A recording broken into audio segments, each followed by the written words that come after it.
Welcome to the Crawcast. I'm your host, George Krawczak, and this is what happened in Week 13 of the NFL season. And if you like this type of content, make sure to hit that subscribe button like it owes you money. So the first game was the Detroit Lions versus Chicago Bears. The Lions won 23-20. The Lions' leading passer was Jared Goff, who threw for 221 yards and 2 touchdowns. Their leading rusher was David Montgomery, who had 88 rushing yards. And their leading receiver was Amon-Ra St. Brown, who had 73 receiving yards. And for the Bears, their leading passer was Caleb Williams, who had 256 yards and 3 touchdowns. Their leading rusher was a tie between Caleb Williams and DeAndre Swift, who both had 39 rushing yards. Their leading receiver was DJ Moore, who had 97 receiving yards and a touchdown. So about this game, overall, both teams played pretty decent. What everyone's talking about is the ending. And yes, it was unbelievably incompetent by the Bears on what happened there.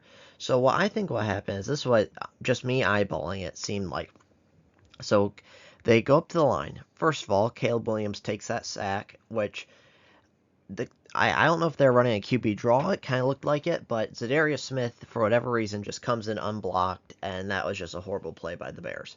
So the clock starts running. They get to the line of scrimmage. They seem set. Caleb Williams sees something that he likes in the Detroit Lions defense and starts changing the play. It looks like the initial play was to just do some quick pass, either get out of bounds or go over the middle, call the timeout, kick the field goal, and go to overtime. But Caleb Williams sees something he likes and wants to go for the win.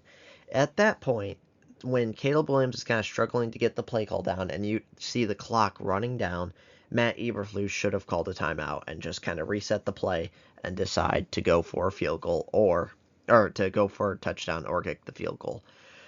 So I think they kind of both share equal fault in that, and that's why Eberflus got fired. It is interesting because Thomas Brown, I'm a huge fan of Thomas Brown. I thought he was a really good offensive coordinator, and it's just funny going from pass game coordinator to offensive coordinator to now interim head coach. And it kind of sucks for the rest of the NFC North seeing Eberflus get fired. And then the second part of the game is the injuries. So the Lions suffered quite a few injuries. Malcolm Rodriguez tore his ACL, but overall, a lot of the injuries are just backup defensive tackles. And honestly, in my opinion, I don't think it really changes anything because I don't think there's much of a difference between a backup defensive tackle they have now versus signing one kind of off the street and having another backup defensive tackle. So overall, plus the Lions' defense isn't really where they win games. They win games throughout their offense, and it being such a juggernaut that it is. So overall, the Bears, you kind of in disarray, and although you've been very close in all the games, it's still a little bit of a worry. And who knows if it's going to be going down the same path, because the two most important positions are coach and quarterback and how they get along together. You had Mitch Trubisky, who had 1 year of John Fox before, I can't remember, he either got fired or retired. And then you had Justin Fields have 1 year of Matt Nagy before he got fired. And then now you have Caleb Williams having basically 1 year with Matt Eberflus before he got fired. So overall, it's going to be very interesting for the division. The Lions are definitely in the driver's seat, although they are starting to get injured. And then the Bears, you are looking up, even though you did take this loss. The next game is the Dallas Cowboys versus the New York Giants. The Cowboys won 27-20. The Cowboys' leading passer is Cooper Rush, who had 195 yards and a touchdown. Their leading rusher is Rico Dowdle, who had 112 rushing yards and a touchdown. And then their leading receiver was KaVontae Turpin, who had 53 receiving yards. And for the Giants, their leading passer is Drew Lock, who had 178 yards and an interception. Their leading rusher is Drew Lock, who had 57 rushing yards and a touchdown. And their leading receiver is Malik Nabers, who had 69 receiving yards. So the start of this game kind of felt like twofold. Number one, uh, uh, Demervion Overshawn, he had an amazing play where he kind of tipped it up to himself and got an interception, returned it for a touchdown. That kind of won the Cowboys the game. Rico Dowdle has first real game as a running back, like really good game, and played super well. And then CeeDee Lamb, he struggled a lot. He basically dropped every pass that came his way, and it's kind of inexplainable. I don't know exactly what happened, but he just struggled with drops. And then so the Giants are probably out of the playoffs. I guess you have slight slimmer of hope, but you're basically out of the playoffs, and so you're just kind of fighting for pride at this point, and everyone's kind of trying to save their job and maybe make the team or make a future team next year. And then the Giants just continue to suck. Brian Dable, I think it is probably slightly too early to get rid of him. He did have that one good year. And Joe Shane, I believe, is their general manager. He, even though he's had a bad signing with Daniel Jones, he did have, looks like, a pretty decent draft this year of Tyrone Tracy and Malik Neighbors. And so I would give him another year too. And it's just going to be interesting what they do at quarterback. It's kind of good that they're losing because they're tanking right now and just want to try to get the first overall pick. The next game is the Green Bay Packers versus the Miami Dolphins. The Packers won 30-17. The Packers' leading passer was Jordan Love, who had 274 yards and 2 touchdowns. Their leading rusher was Josh Jacobs, who had 43 rushing yards and a touchdown. And their leading receiver is Tucker Kraft, who had 78 receiving yards. And for the Dolphins, their leading passer was Tua, who had 365 yards and 2 touchdowns. Their leading rusher was Raheem Mostert, who had 19 rushing yards. Their leading receiver was Jonnu Smith, who had 113 receiving yards. So in this game, it really didn't feel close. Even though the Packers only won by 13, it really didn't feel close at all. The Packers simply just dominated.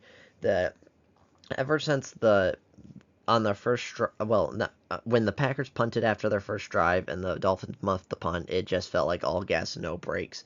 Jordan Love looked really good. Josh Jacobs did struggle at times on the ground, but overall the defense looked good too. Quay Walker looked great, Isaiah McDuffie, and the Packers seem to be peaking at the right time. And this is really what they need. And it's very positive for them because even though it's unlikely, they still have a shot at the division, and they're for sure going to make the playoffs, and you just need to peak at the right time. And then the Dolphins, it kind of also just shows the narrative that they struggled playing in cold weather. They're technically not out of the playoffs yet, even though I think it will be unlikely that they make it. And then their offense got just got shut down, and they struggled a lot. And it was kind of interesting because almost all their passes were in the middle of the field. They did not want to try anything deep or try the outside corners. They just threw to the linebackers over the middle, and it was mainly Jonnu Smith. So the Dolphins seem to be having some holes in their offense, and just overall, you got to be really happy if you're the Packers, and the Dolphins are kind of struggling a bit. The next game is the Kansas City Chiefs versus the Las Vegas Raiders. The Chiefs won 19-17. The Chiefs' leading passer was Patrick Mahomes, who had 306 passing yards and a touchdown. Their leading rusher was Isaiah Pacheco, who had 44 rushing yards. And their leading receiver is DeAndre Hopkins, who had 90 receiving yards. And for the Raiders, their leading passer is Aidan O'Connell, who had 340 passing yards and 2 touchdowns. Their leading rusher was Sincere McCormick, who had 64 rushing yards. And their leading receiver was Brock Bowers, who had 140 receiving yards and a touchdown. So this game, it felt like a battle of who's more incompetent, the Bears or the Raiders. Whereas this one, it kind of felt like it wasn't even the Raiders' fault. Like, I can't even explain this one. At least if the Bears, like, even though it was bad, you can at least try to explain it. This one, the Raiders go line. They're about to kick the game-winning field goal. They want to waste some more time so the Chiefs can't come back and win it. And just, they line up, and they're not even set yet, and the center just randomly snaps the ball.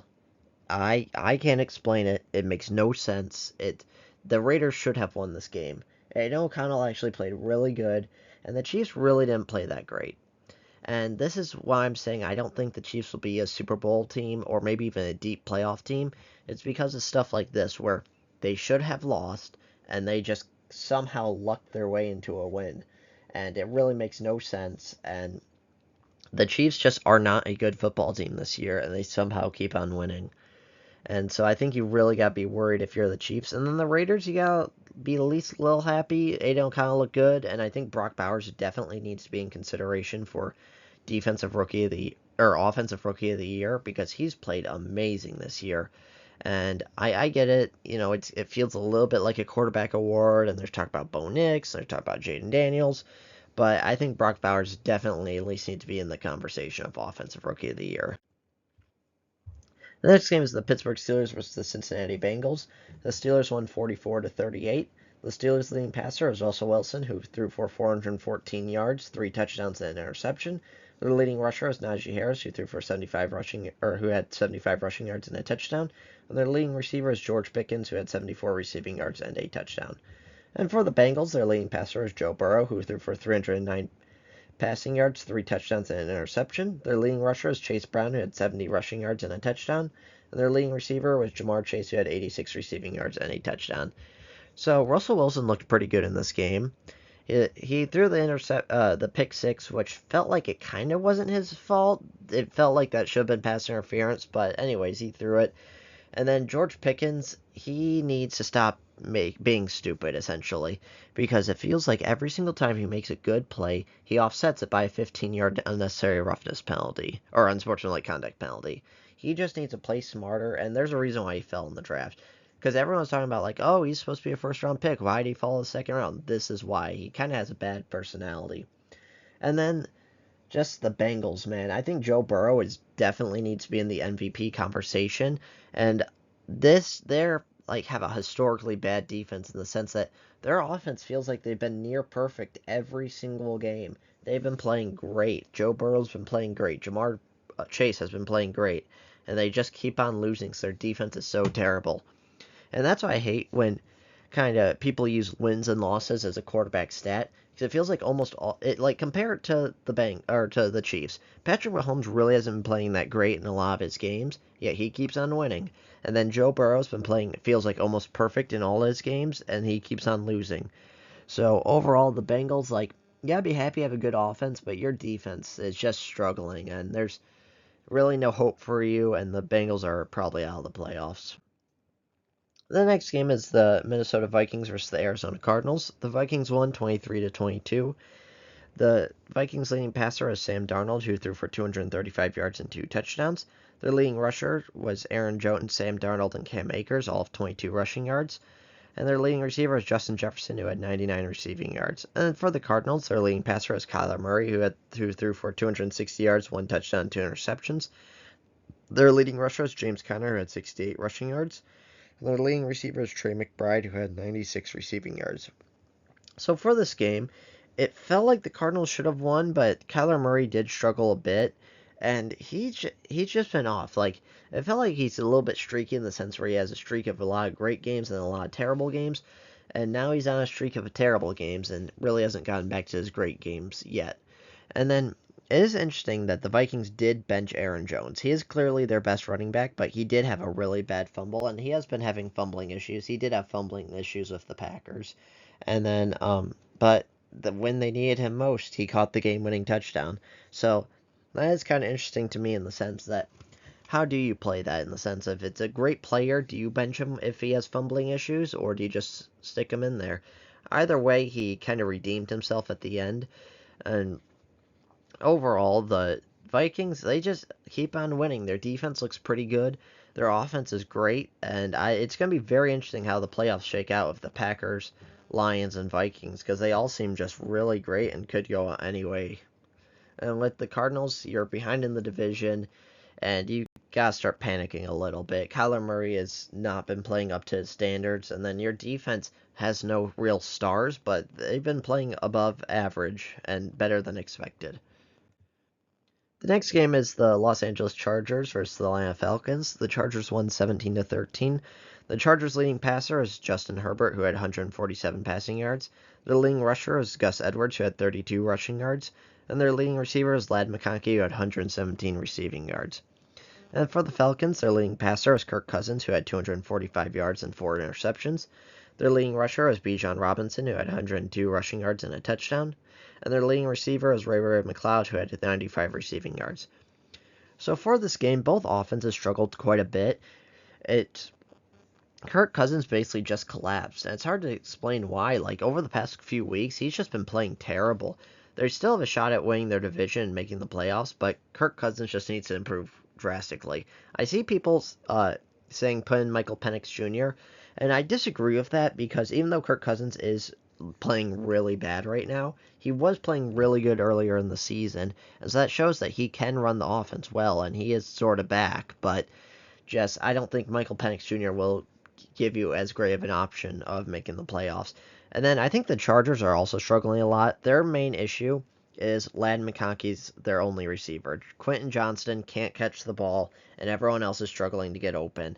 They had no running game, really, with Gus Edwards. That's because J.K. Dobbins is injured. And then both these teams are just struggling a lot. And come playoffs, if either of these two teams make the playoffs, which I think the Chargers probably will, the Falcons, that one's going to be close. But if either of these two teams make the playoffs, I think they're both going to be struggling a lot and be out in the first round. I don't think either of these teams are playoff or Super Bowl caliber teams, and they're just not that great. The next game is the Houston Texans versus the Jacksonville Jaguars. The Texans won 23-20. The Texans' leading passer is C.J. Stroud, who had 242 passing yards and a touchdown. Their leading rusher is Joe Mixon, who had 101 yards and a touchdown. And their leading receiver is Nico Collins, who had 119 receiving yards. And for the Jaguars, their leading passer is Mac Jones, who had 235 yards and 2 touchdowns. Their leading rusher was Travis Etienne, who had 46 rushing yards. And their leading receiver was Parker Washington, who had 103 yards and a touchdown. So for this game, both teams looked pretty decent. The Texans kind of struggled quite a bit, although they kind of got good at the end. And then the story of this game was the hit on Trevor Lawrence by Azeez Al-Jair. So it was clearly a dirty hit, and I think he'll be suspended. I was surprised by I saw D'Amico Ryan's press conference, and it was kind of interesting because basically he said quarterbacks have been abusing the ways of the kind of the new rules with the sliding late and the going out of bounds late and kind of trying to take advantage of the rules. And I completely agree with him. Quarterbacks do that way too much. Like, yeah, I think you see this a lot with Patrick Mahomes in the sense where he's about to run out of bounds, all the defensive players are backing away from him, and then he kind of turns back and then gets another 4 or 5 yards. But that did not happen in this situation. Trevor Lawrence was clearly sliding early. Azeez Al-Shaair clearly could have stopped. And he just smacked him in the head, and it looked like he was trying to injure him. I don't know if that was the goal or not, or if he was just trying to rough him up, but it was really, really a negative and bad play, and he should be suspended for that, plain and simple. Vontaze Burfict basically got banned from the NFL for hits like that. So that's kind of the story of the game. He's going to be suspended for quite a few games, and then hopefully Trevor Lawrence is okay. He did get a concussion. Who knows how long he's going to be out, but at this point it also doesn't really matter because the Jaguars are eliminated from the playoffs. But either way, and the Texans barely being the Jaguars, that does make me nervous for them because I just don't think they're a great team or a great playoff team, and I think they have a good shot being one and done in the playoffs. The next game is the Indianapolis Colts versus the New England Patriots. The Colts won 25-24. The Colts' leading passer is Anthony Richardson, who had 109 yards, 2 touchdowns, and 2 interceptions. Their leading rusher was Jonathan Taylor, who had 96 rushing yards. And their leading receiver was Michael Pittman, who had 42 receiving yards. For the Patriots, Drake Maye was their leading passer of 238 yards, 1 touchdown, 1 interception. Their leading rusher was Ramondre Stevenson, who had 73 rushing yards. And their leading receiver was Hunter Henry, who had 75 receiving yards. So in this game, neither team looked that great. Anthony Richardson did struggle quite a bit early on, even though a lot of his passes were dropped, so it's not entirely his fault.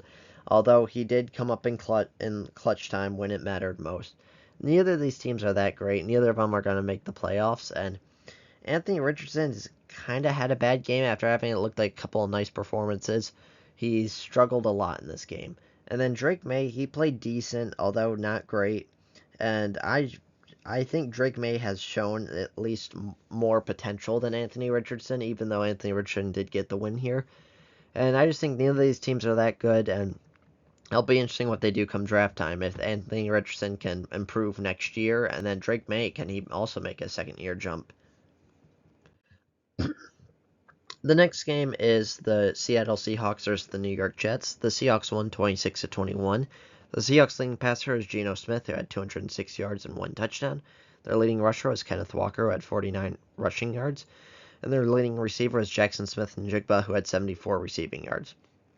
For the Jets, their leading passer was Aaron Rodgers, who had 185 yards and 2 touchdowns and 1 interception. Their leading rusher was Breece Hall, who had 60 rushing yards. And their leading receiver is Davante Adams, who had 66 receiving yards and a touchdown. So, at the beginning of this game, Aaron Rodgers and the Jets looked great. Seattle had 2 botched kick returns, and that kind of screwed up the game for them. But at the beginning, the Jets looked great. And then Aaron Rodgers threw that horrible pick 6, and that kind of turned the tide. Leonard Williams played really, really excellent in this game. And just overall, this like kind of explains the Jets in the sense that they had a great start and then they collapsed, and there's real no explanation for it. I think they're basically out of the playoffs now, and I think they should bench Aaron Rodgers for the year.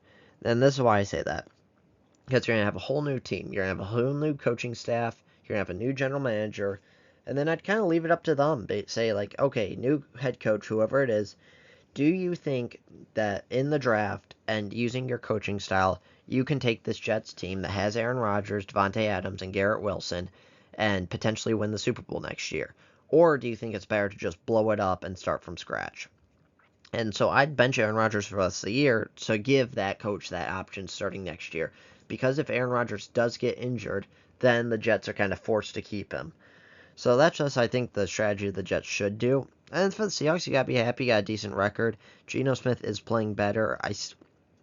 And then Leonard Williams just took the game over and played amazing. And if he can continue that performance, then the Seahawks could be a decent team coming up. The next game is the Washington Commanders versus the Tennessee Titans. The Commanders won 42-19. The Commanders' leading passer was Jayden Daniels, who had 206 passing yards, 3 touchdowns and an interception. Their leading rusher was Brian Robinson, who had 103 yards and a touchdown. Their leading receiver was Terry McLaurin, who had 73 receiving yards and a touchdown. And then for the Titans, their leading passer was Will Levis, who had 212 yards and 2 touchdowns. Their leading rusher was Tony Pollard, who had 35 rushing yards, and the leading receiver was Nick Westbrook, who had 61 receiving yards and 2 touchdowns. So first off, I want to say Nick Westbrook is insane. I think he has something like 20 receptions and 8 touchdowns, so nearly half of his receptions are touchdowns. That's pretty insane to me. And then the Commanders, they looked really good. And then Will Levis, I thought he looked pretty decent too. The issue is the Titans' defense isn't that great, and the Commanders kind of got ahead so early that the Titans had no hope of catching up and playing well. So the Commanders are starting to get themselves back on track after having that horrible couple of weeks stretch where Jayden Daniels didn't look good and the whole team looked horrible. And then the Titans, I think Will Levis, even though they're not going to make the playoffs, Will Levis, I think, has earned himself another year in the sense that at least give him one more year to try to prove to be your starting quarterback of the future. I think he's earned it, and I think he deserves it. And just both the teams, if you're the Commanders, you got to be really happy because you're looking like great, really great, one of the best teams in the NFL. And the Titans, at least Will Levis is looking better, but your team is not great as a whole, and so it'll be interesting what they do in the draft. The next game is the Carolina Panthers versus the Tampa Bay Buccaneers. The Buccaneers won 26-23. The Buccaneers' leading passer was Baker Mayfield, who had 235 yards, 1 touchdown, 2 interceptions. Their leading rusher was Bucky Irving, who had 152 rushing yards and a touchdown. Their leading receiver was Mike Evans, who had 118 yards and a touchdown.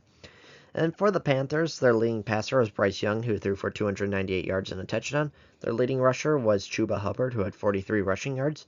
And their leading receiver was Adam Thielen, who had 99 receiving yards and a touchdown. So for this game, it kind of felt like the Panthers should have won. Both teams looked pretty good. Baker Mayfield threw 2 horrible interceptions that shouldn't have happened, but Bucky Irving felt like he took control of the game and just played really great. Mike Evans had a great one-handed snag, and it was a pretty decent game. And then Bryce Young, he has really turned a corner and really started to play better.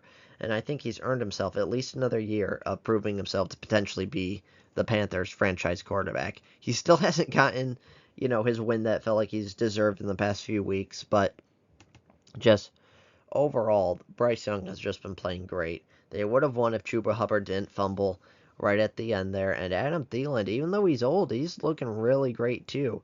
So the Buccaneers, they are a little bit beat up, and it's going to be interesting if they win the division. They probably will. So yeah, I'll be happy with the win. And then the Panthers, they're looking up. Even though they're a bad team and Bryce Young really hasn't played well this year, he is starting to play better, and they're certainly looking like they're on the up, even though they're not going to make the playoffs this year. The next game is the Los Angeles Rams versus the New Orleans Saints. The Rams won 21-14. The Rams' leading passer was Matthew Stafford, who threw for 183 yards and 2 touchdowns. Their leading rusher was Kyren Williams, who had 104 rushing yards and a touchdown. And their leading receiver was Puka Nacua, who had 56 receiving yards and a touchdown. And for the Saints, their leading passer was Derek Carr, who threw for 184 yards and a touchdown. Their leading rusher was Alvin Kamara, who had 112 rushing yards, and then their leading receiver was Taysom Hill, who had 37 receiving yards. So the story of this game, it's sad that Taysom Hill did get injured and is done for the year. And it's going to be interesting how this works out, because he is old, he is 34, but also he really hasn't played much, and he's kind of in a weird hybrid running back, receiver, quarterback, tight end role. And so it's going to be interesting how he comes back and what that happens. Neither team's offense really looked good this week, and both teams' defenses really kind of shut them down and played well. And so you got to give the credit to both these defenses. The Saints, it's going to be interesting if they can pull it back. They probably aren't going to make the playoffs, although their division is pretty bad, and so they do have a shot. And then the Rams, they're still fighting for the division and fighting for the playoffs, and it's going to be close if they make it or not, because the whole NFC is really good. And so you got to be happy if you're the Rams, you get the win. Saints disappointed. And it's going to be interesting how these two teams go. And the next game is the Philadelphia Eagles versus the Baltimore Ravens. The Eagles won 24-19. The Eagles' leading passer is Jalen Hurts, who had 118 yards and a touchdown. Their leading rusher was Saquon Barkley, who had 170 yards and a touchdown. And their leading receiver was A.J. Brown, who had 66 receiving yards. For the Ravens, their leading passer was Lamar Jackson, who had 237 yards and 2 touchdowns. Their leading rusher was Derrick Henry, who had 82 rushing yards. And their leading receiver was Zay Flowers, who had 74 receiving yards. So this game, the Eagles' offense started off really slow, and then eventually towards the second half, they started to pick it up, and it felt like Saquon Barkley really helped take over this game. The Ravens, they struggled a bit. They got a touchdown at garbage time. They got up early, and then they just struggled after that. Justin Tucker is broken. I can't explain it more than that. He is struggling to kick field goals. I wouldn't get rid of him yet because I think we're at the point where all the good kickers are already on teams, so I don't think if you get rid of Justin Tucker, you're making an upgrade by any shot. Just gotta hope he kind of fixes whatever's wrong with him. And then just overall, the Ravens offense just kind of struggled a lot in this game. It is interesting that Deontay Johnson is just not getting on the field. He played something like 5 snaps, and even with the injury to, I believe, Zay Flowers, he just didn't get on the field, and I'm wondering what's up with that. Is it something to do with his personality? Do they just not like him?